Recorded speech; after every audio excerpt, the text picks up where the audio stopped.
मुख्यमंत्री एकनाथ शिंदे, उपमुख्यमंत्री अजित पवार आणि देवेंद्र फडणवीस यांनी आपला राजीनामा राज्यपालांकडे सोपवला आहे। त्यामुळे आता आगामी काळात राज्याची धुरा काळजीवाहू मुख्यमंत्र्यांवर असणार आहे। राज्यात मतदारांनी महायुतीला कल दिल्यानंतर नवं सरकार स्थापन करण्याच्या हालचालींना वेग आला आहे। मुख्यमंत्री एकनाथ शिंदे, उपमुख्यमंत्री देवेंद्र फडणवीस आणि अजित पवार यांनी राज्यपाल CP राधाकृष्ण यांच्याकडे आपला राजीनामा सुपूर्द केला आहे। नवीन मुख्यमंत्री होईपर्यंत एकनाथ शिंदे हे काळजीवाहू मुख्यमंत्री असतील। मुख्यमंत्री पदासाठी प्रत्येक पक्षाचा कार्यकर्ता आपला नेता मुख्यमंत्री व्हावा यासाठी प्रार्थना करत आहे।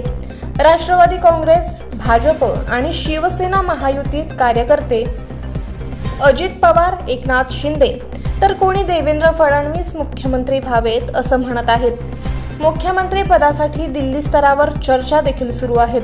त्यामुळे महाराष्ट्र राज्याचा नवा मुख्यमंत्री कोण होणार याकडे आता लक्ष लागलं आहे। महायुतीत भाजपला सर्वाधिक जागा मिळाल्या आहेत। त्यामुळे पदावर भाजपचे कार्यकर्ते देखील दावा करत आहेत।